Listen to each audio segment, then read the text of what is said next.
Speaker, the President of the United States. დონალდ ტრამპი კონგრესის გაერთიანებული სხდომის წინაშე მეხუთედ წარდგა. ფიცის დადებიდან 6 კვირის შემდეგ თითქმის 100 წუთიანი გამოსვლისას პრეზიდენტმა თავის მიღწევებზე, გეგმებზე და პრიორიტეტებზე ისაუბრა. თქვა, რომ უკვე იმაზე მეტი გააკეთა, ვიდრე ზოგმა პრეზიდენტმა 4 თუ 8 წლიანი საპრეზიდენტო ვადისას. ამერიკის დრო დაბრუნდა, ჩვენი სული, ჩვენი სიამაყე თავდაჯერება დაბრუნდა. ამერიკული ოცნება წინ მიიწევს და ის უფრო დიდი და უკეთესი ხდება, ვიდრე ოდესმე ყოფილა.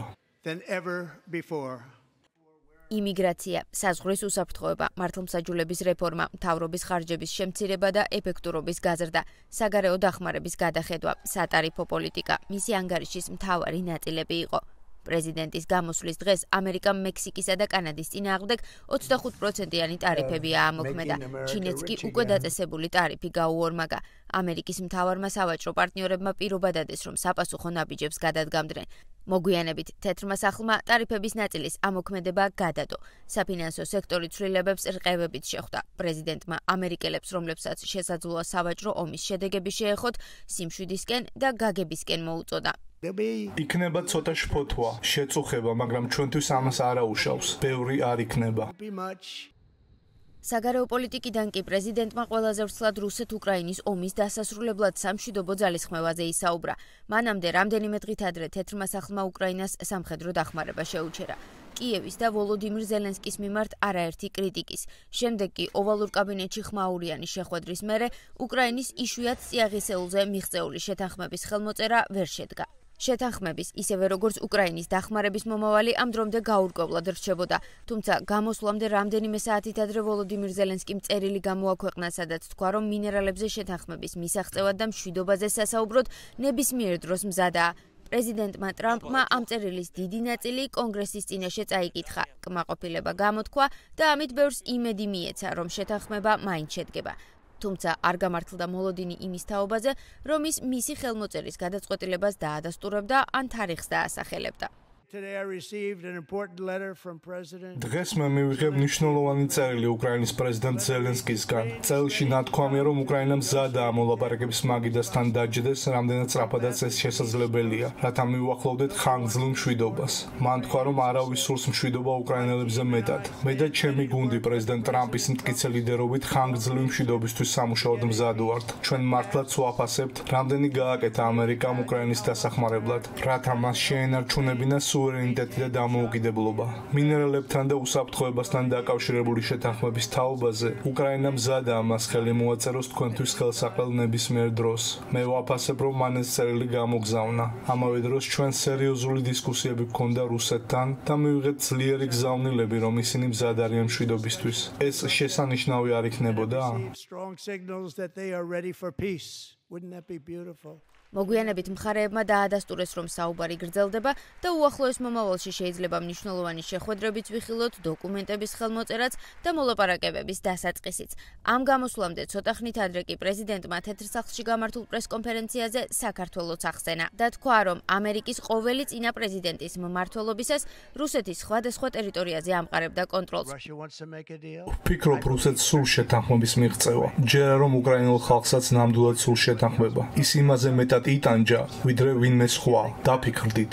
პრეზიდენტ ბუშის დროს მათ მიიღეს საქართველო, არა? რუსეთმა მიიღო საქართველო. პრეზიდენტ ობამას დროს მათ მიიღეს მიწის დიდი ნაწილი, სადაც მათი წყალქვეშა ნავების ბაზაა, ყირიმი. პრეზიდენტ ტრამპის დროს მათ ვერაფერი მიიღეს. შემდეგ პრეზიდენტ ბაიდენისას მათ სადეს მთელი უკრაინის ხელში ჩაგდება. პრეზიდენტი რომ არ გამختارიყავი, მიიღებდნენ მთელ უკრაინას. და იცით რა მივეცი მათ მე მათ მივეცი ანტისატანკო რაკეტები, მივეცი სანქციები რუსეთის წინააღმდეგ. ის ჯაველინები, რომლითაც კიევისკენ მიმავალი ასობით შეუჩერებელი ტანკი შეაჩერეს. პუტინს შეუძლია გითხრათ, რომ ეს მათთვის არც ისე კარგი იყო. ეს ფაქტია და მე სამართლიანობა მინდა. ტრადიციულად კონგრესისადმი პრეზიდენტის მიმართვას მისი მოწინააღმდეგე პარტიის სპეციალურად შერჩეული წარმომადგენლის მოკლე გამოსვლა მოხვება ხოლმე. წელს ეს მიჩიგანელი დემოკრატის სენატორი იყო ელისა სლოტკინი, რომელმაც თქვა, რომ შტატში მან და პრეზიდენტმა ტრამპმა გასულ ნოემბერში ერთდროულად გაიმარჯვეს. სლოტკინმა რუსეთ-უკრაინაც ახსენა და პრეზიდენტი მეგობრებზე თავდასხმაში და დიქტატორებთან დამეგობრებაში დაადანაშაულა. ის სცენა ოვალურ კაბინეტში არ იყო უბრალოდ რეალითი შოუს ცუდი ეპიზოდი. მან შეაჯამა ტრამპის მთელი მიდგომა მსოფლიოსადმი. მას სჯერა ვლადიმირ პუტინის მსგავს დიქტატორებთან დაახლოების და კანადის მსგავსი ჩვენი მეგობრებისთვის კბილებში ჩარტყმის. თუმცა პრეზიდენტის მიმართვის დაწყებიდან 5 წუთზე ნაკლებ დროში მხუხარე აპლოდისმენტების პარალელურად მას სიტყვა დემოკრატების პროტესტმა შეაწყვეტინა.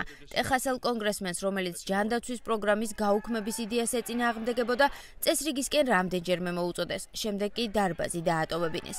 დემოკრატებმა პროტესტი ბევრჯერ ხმამაღლა, ზოგჯერ კი მდუმარედ ბანერების აწევით გამოხატეს, რომლებითაც ამბობდნენ სიცრუეა. ზოგს მაისურზე წინააღმდეგობისკენ მოწოდება ეწერა, ზოგიც ამას ჩაცმულობის ფერით გამოხატავდა. უმეტესობამ კი ეს წინააღმდეგობა იმით გამოხატა, რომ თითქმის 100 წუთიანი მიმართვისას პრეზიდენტის არც ერთ მოწოდებას თუ განცხადებას არც ტაში დაუკრა და არც ფეხზე წამოდგა. პრეზიდენტმა ამერიკისთვის ახალი კურსი დასახა, უფრო დამოუკიდებელი, ნაკლები სამუშაო ურთიერთობით ჩვენს მოკავშირეებთან და სხვებთან მსოფლიოში. რაც ძალიან განსხვავებული ამბავია, დიდი ცვლილებაა იმისგან, საითაც თითქმის 100 წლის განმავლობაში მივდიოდით. დეტალები სულ-სულად ჯერაც აკლია. ბევრი საუბარია მთავრობის ხარჯებზე, დიდვალზე, ტარიფების თემაზე. მან ამერიკელებს თხოვა ცოტა მტკივნეული შედეგებისთვის მზად იყვნენ. გაუგებარია რას გულისხმობს. ხალხი უკვე ძალიან იტანჯება. მათთვის იმის თქმა, რომ კიდევ მეტი უნდა მოითმინონ, ძალიან საინტერესოა. ნახავთ რა სურს ამერიკას. რესპუბლიკელი კანონმდებლები კი ამბობენ, რომ ეს მიმართვაც პრეზიდენტის ტრიუმფალური დაბრუნების ნაწილი იყო, სადაც ის ერთი მეორის მიყოლებით ასახელებდა წარმატებებსა და მიღწევებს. ეს გამოსვლა იყო ამერიკელებისთვის იმედის შესახებ, ამერიკული ოცნების აღდგენის შესახებ. ეს გამოსვლა იყო ამერიკის ცვლილების შესახებ. ვფიქრობ, სრულებით გასაოცარი რამ ამ პრეზიდენტის თაობაზე ისაა, თუ რამდენად ბევრი იმ დაპირების შესრულება შეძლო მან, რაც ამერიკელ ხალხს წინასაარჩევნო კამპანიისას მისცა. ეს იმ მანდატის ფარგლებში, რაც ამერიკელმა ხალხმა მას და კონგრესს მიანიჭა. რაშიც უნდა ეთანხმებოდე ან არ ეთანხმებოდე პრეზიდენტს, იმას უნდა დაეთანხმო, რომ ის ერთ-ერთი ყველაზე ეფექტური პოლიტიკური ფიგურა და პოლიტიკური ლიდერია ამერიკაში. ამერიკაში კი აქტიური პოლიტიკური კვირები გრძელდება. ახლა ლიდერების ყურადღება კონგრესისკენაცაა მიპყრობილი, სადაც კანონმდებლები ბიუჯეტის პროექტზე უნდა შეთანხმდნენ, რათა 15 მარტს ამერიკის მთავრობა ნაწილობრივ არ დაიხუროს. ეკა მაღალდაძე, ამერიკის ხმა, ვაშინგტონი.